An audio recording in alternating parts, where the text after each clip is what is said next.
Assalamualaikum warahmatullahi wabarakatuh.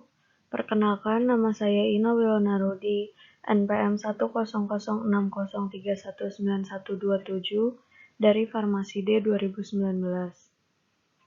Pada kesempatan kali ini, saya akan menjelaskan mengenai prinsip HLB, Gibbs absorption, dan potensial zeta, yang merupakan bagian dari self-assessment dari bab surfaktan.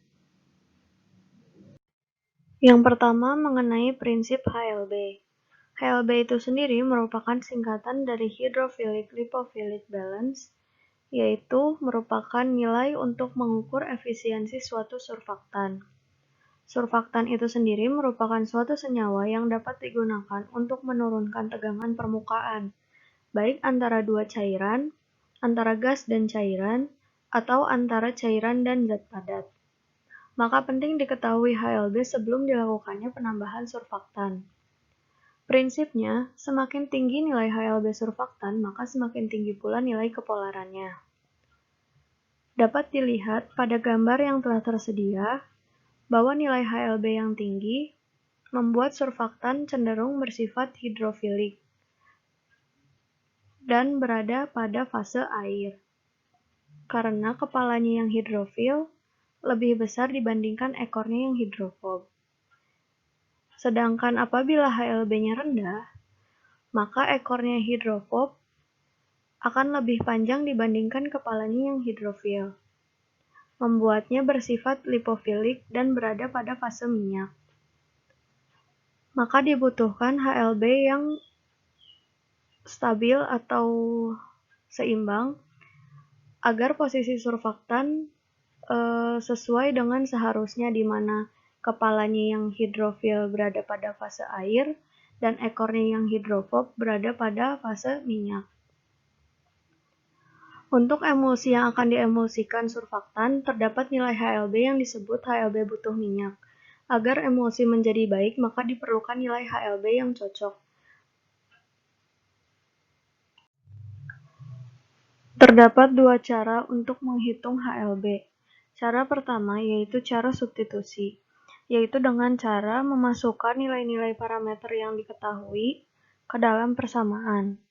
Cara kedua yaitu cara aligatif, di mana dengan operasi pengurangan silang dari parameter yang telah diketahui. Selanjutnya yaitu mengenai Gibbs absorption, di mana pengertian dari Gibbs absorption ini yaitu merupakan suatu persamaan yang digunakan untuk menghubungkan perubahan konsentrasi suatu komponen yang bersentuhan dengan permukaan menghasilkan energi yang sesuai dengan energi permukaan. Persamaan Gibbs berhubungan dengan salah satu peran surfaktan, yaitu surfaktan sebagai pembasah, di mana konsentrasi surfaktan dapat membantu proses adsorpsi dalam suatu area tertentu dengan memperhitungkan ukuran dari tegangan permukaannya. Fenomena yang dapat dipakai sebagai contoh yaitu ketika akan membasahi tanah yang sangat kering. Tanah kering ini bersifat hidrofob karena sama sekali tidak dapat menyerap air. Jika diberi air pun, maka akan membentuk tetesan pada permukaan dengan sudut kontak yang besar, sehingga tidak dapat membasahi. Maka diberikan bantuan berupa pemberian surfaktan. Surfaktan akan berperan menurunkan sudut kontak air sehingga dapat membasahi. Ekornya yang hidrofob akan menempel dengan permukaan tanah yang hidrofob, sedangkan air akan menempel dengan kepalanya yang hidrofil. Lama-kelamaan sudut kontak akan berkurang karena air yang terus menempel pada kepala surfaktan yang tersebar di permukaan tanah, membuat tanah dapat dibasahi dan tanah menjadi lembut. Yang terakhir yaitu potensial zeta. Pengertian potensial zeta yaitu merupakan suatu parameter muatan listrik antara partikel koloid dan juga area yang menunjukkan adanya beda potensial antara Stern layer dan diffuse layer dari koloid. Dapat dilihat pada gambar yang tersedia. Potensial zeta biasanya berada pada rentang kurang lebih 30 mV. Peran potensial zeta dalam suspensi yaitu apabila nilai potensial zeta lebih kecil atau mendekati 0, maka partikel akan cenderung tarik-menarik menyebabkan flokulasi.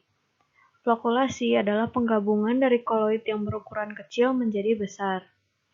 Maka dibutuhkan nilai potensial zeta yang tinggi untuk mencegah terjadinya flokulasi.